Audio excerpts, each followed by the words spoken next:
Voy a poner una presentación porque algunas de las cosas que voy a comentar tal vez se van a ver mejor con la presentación.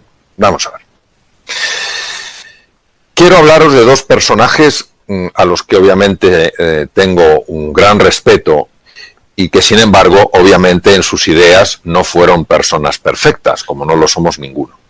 Son dos personas que han influido de una forma decisiva en toda la civilización occidental y sus ideas se han convertido en formas de ver la realidad, en formas de ver las cosas. Han alterado profundamente la percepción. Nosotros sabemos que cuando alguien nos cuenta ciertas cosas, empieza a afectar a cómo vemos esas mismas cosas. Es preciosa la historia, por ejemplo, del gran pintor francés, del impresionismo francés, Monet. Monet era un hombre obsesionado por la luz.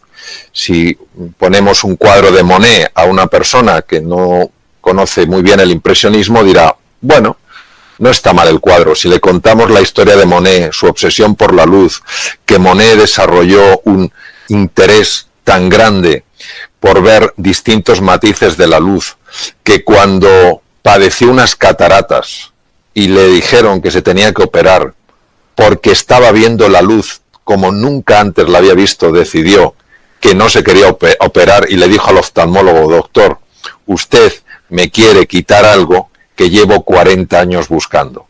Si después de contarnos esa historia nos ponen delante del cuadro de Monet, os digo que todos veremos un cuadro diferente. Pues esto es lo que ha pasado con Newton y Descartes.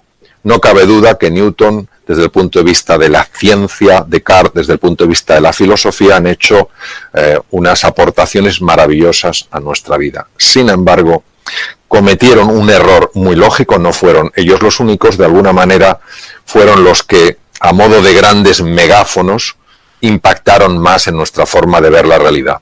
Newton, por ejemplo, de alguna manera nos hizo ver un universo alejado de nuestra propia experiencia vital, un universo que se podía medir, que se podía pesar, que se podía analizar. Obviamente nosotros llevábamos viendo un universo ajeno a nosotros, unas cosas separadas de nosotros mucho antes de que apareciera Newton, pero de alguna manera Newton reforzó la relación del mundo interior con el mundo exterior. El mundo interior se podía acercar al mundo exterior, los planetas, las leyes de la Tierra, como un explorador que hiciera una fina disección, que analizara, que conceptualizara aquello que había. Por otra parte, Descartes, en el siglo XVII, hace 350 años, hizo un estudio muy profundo de la naturaleza y llegó a la conclusión de que había dos tipos de naturalezas. A una la llamó la res cogitans, era la mente, los procesos mentales. Y otra era la res extensa, lo físico, lo que se puede pesar y medir, por ejemplo, el cuerpo. Y él consideró que lo único realmente fiable era la mente.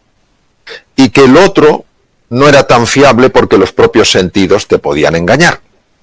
De aquí nace el conocido dualismo cartesiano, pero veréis las implicaciones que esto ha tenido en nuestra forma de percibir la realidad y en nuestra forma de entender dónde está la oportunidad.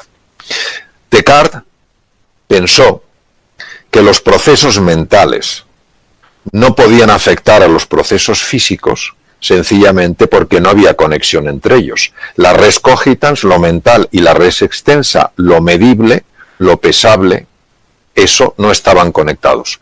Con lo cual, nosotros éramos puros observadores pasivos de una realidad que podíamos, siguiendo a Newton, analizar, describir, categorizar y explicar.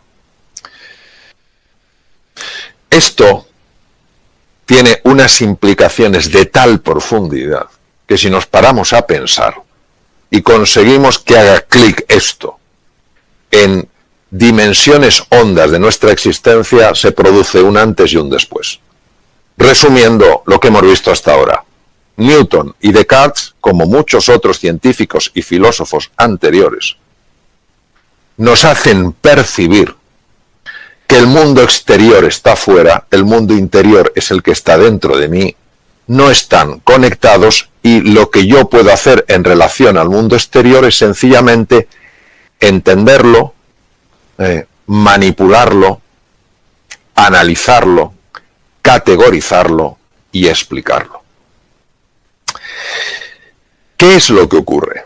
Pues que esto lleva al ser humano a una situación apasionante. Una situación apasionante cuando el mundo que ha conocido, el mundo exterior que ha conocido, cambia bruscamente. Ya no es el mundo de antes. Si os dais cuenta, antes podíamos pasear donde nos diera la gana. Podíamos ir a un cine, podíamos ir a un teatro, podíamos ir a un restaurante a celebrar una noche magnífica con nuestros amigos, podíamos abrazar a nuestros padres, a nuestros hermanos, a nuestros amigos, darnos la mano, darnos besos, y ese mundo de repente desaparece. Teníamos una situación económica que nadie podría decir que era especialmente fácil, pero estaba más o menos gestionada. Teníamos nuestros problemas, nuestras dificultades, y de repente enormes paralizaciones de empresas.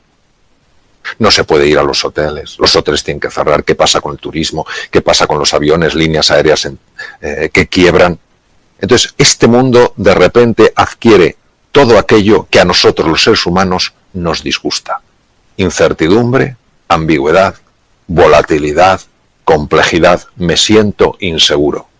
Y entonces tiendo a aferrarme a lo que sé hacer, a mantener mi estatus como sea, a seguir fiel a mi grupo, porque lo que quiero es sentirme seguro. Ahora, aquí es donde nos tenemos que parar un instante, queridos. ¿Por qué me siento seguro en mi zona de confort? ¿Y por qué me siento inseguro ante ese otro mundo exterior a mí que ha cambiado? Precisamente porque me veo ajeno a él. Creo que el mundo exterior está ahí, el mundo interior está aquí. Por eso cuando me han hecho alguna entrevista y me han preguntado ¿cuál cree que es el mundo que nos vamos a encontrar? De nuevo vemos en esta misma pregunta el reflejo del paradigma de la forma de ver de Cartesio. Nos lo vamos a encontrar porque es ajeno a nosotros. ¿Y si esto fuera un error de primer orden? Que tuviera unas consecuencias absolutamente extraordinarias. Imaginaros el mundo que se nos puede abrir si descubrimos que hay un error, tanto en la visión de Newton como en la visión de Descartes y en la visión de muchas otras personas. Dejadme que os explique ahora un aspecto de lo que se llama la neurociencia afectiva. La neurociencia afectiva es la parte de las neurociencias, las ciencias del sistema nervioso, que estudia todo lo que tiene que ver con el mundo de los sentimientos y de las emociones.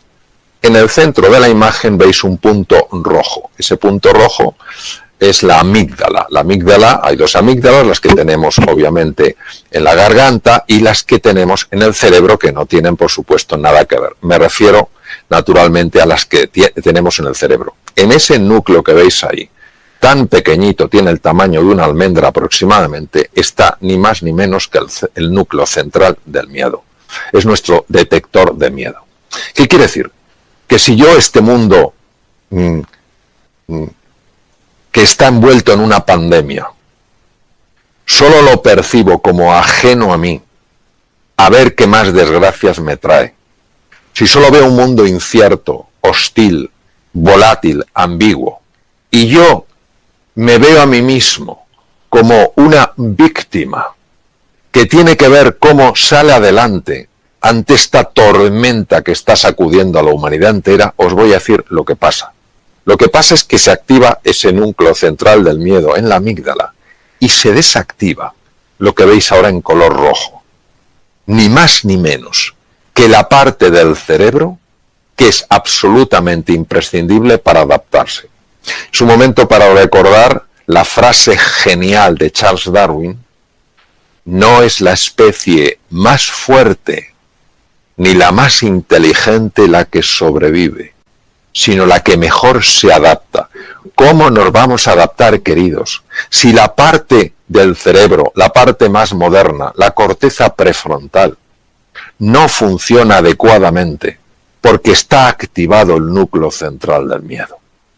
Ni podremos negociar, ni podremos ser creativos, ni podremos innovar, ni podremos emprender, ni podremos cooperar, ni podremos descubrir la oportunidad en medio de la dificultad, porque si hay una estructura en el cerebro clave precisamente para que eso suceda, es esa región, las áreas prefrontales del cerebro. Luego nosotros tenemos que ver cómo se puede desactivar ese núcleo central del miedo para que pueda mantenerse activada la zona que nos va a permitir a todos adaptarnos, mejorar, crecer y evolucionar. Como lógicamente soy médico, he ejercido la cirugía 26 años, aunque desde hace unos largos años ya no estoy en el ejercicio clínico, sino en la investigación y en escribir y transmitir estos conceptos, sí me importa mucho deciros que cuando se enciende el núcleo central del miedo en la amígdala, no solo se desactiva la parte anterior del cerebro, que es precisamente, como hemos comentado, la que nos ayuda a adaptarnos, es que además tiene profundos efectos a nivel del cuerpo. Si veis en la zona inferior de la presentación, con un color rosado, veréis que pone cortisol. El cortisol es una sustancia, es una hormona producida por las glándulas suprarrenales y que se utiliza mucho en medicina en situaciones muy importantes. De hecho, ha sido muy utilizado cuando en la situación actual con el COVID-19 se producía una reacción excesiva del sistema inmune y un cuadro inflamatorio. Se utiliza también en los trasplantes, etc. Pero cuando el cortisol es liberado por procesos mentales que están interpretando un territorio incierto como un territorio hostil sin siquiera haberlo conocido, solo por unos fragmentos de información, por importantes que sean, el cortisol empieza a liberarse de una forma anómala en la sangre, no gestionada por un profesional, sino anómalamente en la sangre, y esto no solo afecta a los órganos que veis debajo, tubo digestivo, hígado, sistema cardiovascular, corazón, pulmones, sino a esa célula que veis a la derecha, que es una de las células más sensibles al cortisol. Es el linfocito asesino. Imaginaros lo brutal que tiene que ser en su ataque para que a este linfocito, que es parte de nuestro ejército, le llamen asesino. A mí me recuerda en la guerra de las Malvinas, cuando decían que los británicos iban a mandar a las Malvinas a los gurkas. No sé si os acordáis de aquello. Los gurkas tienen una fama de ser gente que se escabullía, se metía sin que les pudieran ver, usaban cuchillos, degollaban a la gente, no sé si recordáis aquello. Pues de alguna manera siempre ha habido dentro de los ejércitos tropas especiales, tropas muy entrenadas para entrar.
las líneas del enemigo, pues nuestra tropa especial, o al menos una de ellas, es ese linfocito asesino NK Natural Killer, asesino natural. Bien, este es un linfocito especializado en el ataque sobre todo a dos tipos de agentes nocivos, las células cancerígenas, número uno, y los virus. Acordaros que el COVID-19 es un virus. Los virus y las células llenas de virus para que no revienten y llenen de virus el torrente sanguíneo. Pues bien, la liberación excesiva de cortisol anómala generada por la mente es capaz de bloquear, al menos parcialmente, el funcionamiento de los linfocitos asesinos. Fijaos qué curioso como en un momento determinado donde tenemos que tener un sistema inmune lo mejor modulado posible y unas capacidades cognitivas lo más hábiles, precisamente para que nos podamos adaptar, fijaros qué curioso cómo cuando uno está contemplando el mundo exterior ajeno, hostil, sucede todo lo contrario, cae nuestro sistema inmune, su modulación empeora y las capacidades para adaptarse también bajan. Por eso nosotros tenemos que cambiar esta pregunta. ¿El mundo que nos vamos a encontrar? No. El mundo que juntos podemos crear. Y aquí es donde vamos a dar el salto cuántico. Nunca mejor dicho. Porque tenemos que traer a primera línea como protagonistas de esta escena a dos de los físicos cuánticos más notables que han existido. Por supuesto, ha habido otros como Niels Bohr, el danés, que ganó el premio Nobel en 1922, el premio Nobel de Física, justo el año posterior al que lo ganó Albert Einstein. David Bohm, que conoció a Einstein, trabajaron juntos, quiero decir, en el mismo lugar en Princeton, en la Universidad de Princeton, en Estados Unidos, y son estos físicos, Bohm, Einstein, Niels Bohr, etcétera, etcétera, los que nos han descubierto dónde estaba nuestro gran error. Y el gran error está en lo siguiente. El mundo exterior y el mundo interior solo están separados en apariencia. En apariencia, como decía Niels Bohr, hay una verdad, es verdad. La física newtoniana, claro que es verdad en el mundo de las formas, en el mundo de las apariencias.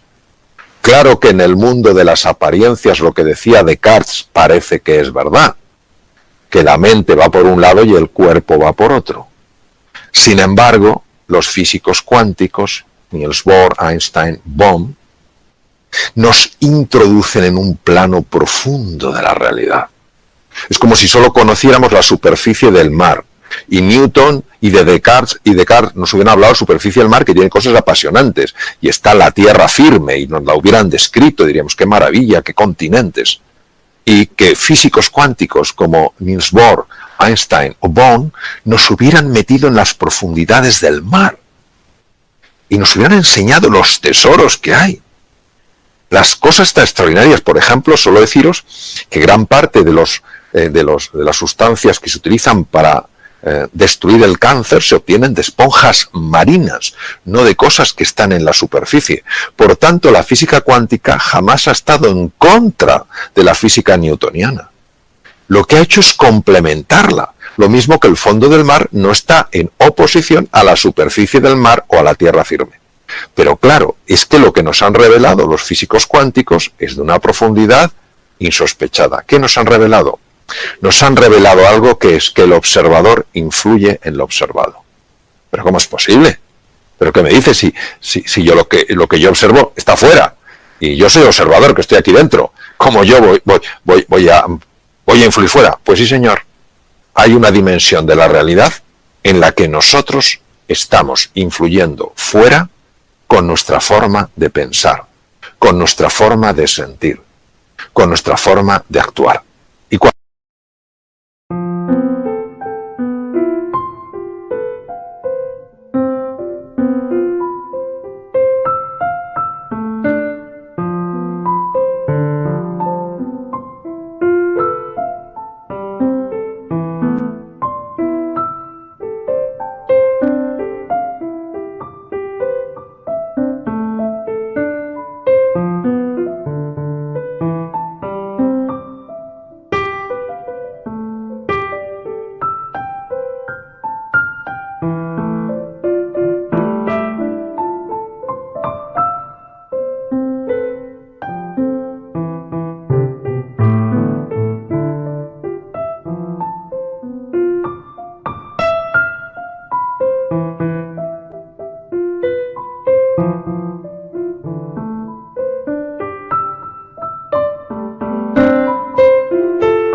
cuando tiras del hilo y te vas para atrás, te das cuenta de que Carl Gustav Jung, probablemente de los psiquiatras más extraordinarios que ha existido, ya lo vio. Te das cuenta de que los miembros de la llamada filosofía perenne, es decir, los que no tienen la filosofía que te sirve toda la vida, Nisargadatta, Lao Tzu, Confucio, todos hablan de esto. Pero ha tenido que ser la física la que nos abra los ojos y diga, ojo, porque lo que está sucediendo dentro de ti va a tener un impacto fuera de ti, porque el observador y el observado están mucho más conectados de lo que te imaginas. Y por eso tenemos a alguien de la talla de Blake, William Blake, inglés, nació en 1757 y fue otro de los grandes filósofos para mí, aunque él era poeta, él era un magnífico grabador. Tú lees, yo lo leo a través de grandes expertos porque Blake es muy difícil de entender, William Blake, pero tú lees fragmentos de Blake y te sacuden por dentro y no sabes por qué. Luego tienes que leer a los grandes expertos, Taylor, etcétera, que se han pasado 40 años estudiándolo, etcétera, para comprender en mayor profundidad lo que querían decir. Pero fijaos lo que decía William Blake, si las puertas de la percepción, ¿de qué estamos hablando? De abrir la mirada, de que ya no hay un mundo fuera y un mundo dentro, sino que es un mismo mundo que da la apariencia que una parte está fuera y otra dentro. Si las puertas de la percepción fueran limpiadas, física cuántica, la realidad parecería como es, infinita. El mundo en un grano de arena, el paraíso en una flor, la eternidad en una hora, todo lo existente en la palma de mi mano. Pero es que hubo un científico por el que yo siento absoluta pasión. Voy por cada sitio que voy en el mundo, me muevo en el mundo, hablo con don Santiago con pasión. No solo porque a mí me ha influido mucho, aunque no le he conocido, porque él murió en 1934, nació en 1855 y murió en 1934, pero es un hombre que esto ya lo intuyó. Es el neurocientífico que mejor ha conocido el cerebro. O sea, tener en cuenta que él gana el Premio Nobel de Medicina en 1906, que eso era imposible para un español, imposible, pues lo ganó porque él hacía posible lo imposible. Y este hombre, en un mundo totalmente cartesiano, totalmente científico, totalmente rígido, siguiendo los principios absolutos de Newton, los principios absolutos de Descartes, este hombre dijo algo que creo que muchos neurocientíficos no han entendido. Todo ser humano puede ser, si se lo propone, escultor de su propio cerebro. Pero vamos a ver, si Descartes decía que el pensamiento, que es lo que yo me propongo, el compromiso, lo que yo creo, no tiene relación con el cuerpo. El cerebro es cuerpo, es físico, se puede pesar, se puede medir, se puede analizar, se puede diseccionar. Y sin embargo este hombre los une. Y dice que todo ser humano puede ser, si se lo propone, escultor de su propio cerebro. Pero este hombre, ¿cómo lo pudo saber si no había tecnología? Hoy en día sí la hay. Y sabemos que la neuroplasticidad, la formación de nuevas neuronas, la formación de nuevas conexiones entre las neuronas, depende tremendamente de la forma de pensar. Por eso cuando escribí Reinventarse hablaba precisamente de eso, de lo que verdaderamente Cajal había descubierto, que el ser humano se puede reinventar, que la mente, los procesos cognitivos, naturalmente que conectan con los procesos físicos, porque son dos realidades que se pueden distinguir, pero no se pueden separar. De alguna manera, don Santiago, que de alguna manera precedió a algunos de los grandes físicos cuánticos, porque él gana el premio Nobel en 1906 por sus estudios de la teoría de la neurona, y en 1921, con el efecto fotoeléctrico, gana Einstein el premio Nobel de Medicina. Es decir, estamos hablando de personas...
muy cercanas en la dimensión del tiempo. O sea, fijaos qué cosa más bonita que uno sepa que su forma de pensar, que su forma de sentir puede hacerle más inteligente, más capaz, pero es que además que puede hacerle influir en las circunstancias que genera en la vida, en lo que se encuentra. Y por eso tengo 3 palabras para ofreceros para vuestra consideración. Primero, que os atreváis a querer de verdad, que no tengáis ningún miedo en esta época de dificultad de sentir pasión por nuevos proyectos, de sentir pasión por nuevas oportunidades. No creáis que la vida quiere que vayamos con la cabeza baja. La vida en mayúscula llora cuando nos ve tristes. Entonces, querer con pasión, apasionaros por las cosas, entusiasmaros por los proyectos, entusiasmaros por las oportunidades que, aunque todavía no las vemos, van a surgir. En 1900 en Londres había 1 millón de caballos. Imaginaos la cantidad de gente que trabajaba alrededor de los caballos, el que cultivaba la alfalfa, el que tenía los establos, el que hacía las ruedas de los carruajes, el que conducía los carruajes, el que montaba los establos, y de repente aparecen los primeros coches. ¡Qué horror! El mundo se acaba. Imaginaros la cantidad de trabajos, de oportunidades, de posibilidades que han abierto los coches. Entonces, querer con intensidad, sentir pasión, porque hay un mundo de oportunidad. Ya sé que no lo vemos, ya sé que no lo vemos. Comentaba al principio de esta sesión que la oportunidad disfruta yendo absolutamente disfrazada, que no se la vea. Segundo, una vez que os hayáis apasionado, empezar a imaginar eso cómo se puede hacer realidad. Uno de los errores que cometemos, desde mi punto de vista siempre, en cuanto a la imaginación, es confundir la imaginación con la fantasía. La fantasía es un acto donde 2 elementos desconectados, inconexos, yo los uno. Por ejemplo, si pienso en un unicornio, pues cojo un caballo, pienso un animal que tenga un cuerno, como pues un rinoceronte, los uno y tengo un unicornio. Eso es una fantasía. Es fantasía. La imaginación es una capacidad creativa en el ser humano. Cuando tú quieres de verdad algo y empiezas a imaginarlo, empiezas a crearlo. Por eso uno acaba creando lo que imagina, porque como el observador se afecta al observado, lo que tú imaginas que está animado con el fuego de la pasión busca su expresión natural en el mundo exterior, generando circunstancias favorables para tu avance, para tu progreso. Porque el mundo interior y el mundo exterior, de nuevo, recordémoslo, son parte de la misma realidad. Podemos distinguirlo, pero no podemos separarlo. Lo que sucede dentro de mí también afecta a lo que me pasa a mí. Entonces, y para abreviar, haciendo un resumen, evitemos, queridos, tomar la posición de una víctima. Ya sé que esta situación es dura. Hablo con conocimiento de causa. Esta situación es muy dura. No le quitamos dureza. Ahora, esta situación no es más dura ni más fuerte que lo que somos nosotros, sacando nuestra mejor versión y ayudándonos unos a otros. Enfoquémonos en conseguir lo que queremos, no evitar lo que no queremos. Si estamos hablando de pasión, si estamos hablando de entusiasmo, uno no se entusiasma por evitar lo que no quiere, uno se entusiasma por conseguir lo que realmente quiere. Recordemos siempre que la imaginación tiene en sí la capacidad de crear, no solo de describir, sino de crear, de materializar. Utilicemos un lenguaje que nos ayude, no que nos anule. El lenguaje es nuestro pensamiento es lingüístico.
tuviéramos lenguaje no podríamos pensar, no se puede pensar sin lenguaje, no es posible.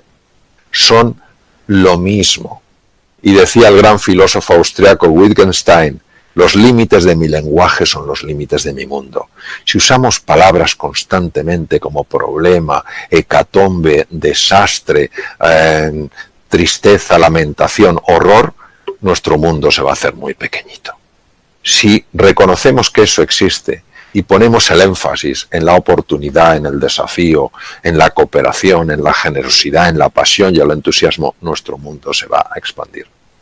Y sencillamente esto no se trata de vender nada. Esto se trata de compartir algo que cuando uno de alguna manera, aunque sea humildemente, lo engancha, te abre un mundo de posibilidad. Entonces, que nos abramos a la posibilidad de que lo extraordinario pueda manifestarse en nuestra vida, en tu vida. Napoleon Hill no es un hombre muy conocido en España, es un hombre muy conocido en Estados Unidos, ya falleció hace muchos años. Y siempre me impactó mucho esta frase que le corresponde a él y por eso hay que poner su nombre al lado de la frase. La oportunidad viene envuelta en ropa de faena. Su forma de describir que la oportunidad no viene con bombo y platillo, como describía yo al comienzo de esta sesión. La oportunidad viene envuelta en ropa de faena. Quien está en posición de víctima, quien está utilizando un lenguaje donde solo caben los problemas, las dificultades, las limitaciones, los desastres, las hecatombes, no la va a ver. Quien cree que el mundo exterior está fuera y el mundo interior está dentro, no la generará, y si no la genera tampoco la verá. Napoleon Hill pasó 25 años de su vida, un encargo que le hizo una persona muy reconocida en los Estados Unidos, pasó 25 años de su vida estudiando la vida de la gente que había podido salir adelante en situaciones muy complicadas. Y llegó a la conclusión de que al final es esto. Si tú te entusiasmas, si tú imaginas, si tú cada vez que te caes al suelo, en lugar de quedarte mirando el suelo, empiezas a mirar al horizonte, empiezan a manifestarse, a aparecer oportunidades en tu vida.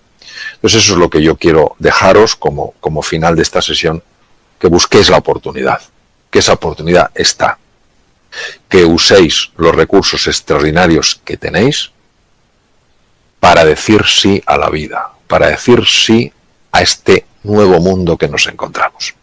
Cuidaros mucho y un abrazo muy fuerte.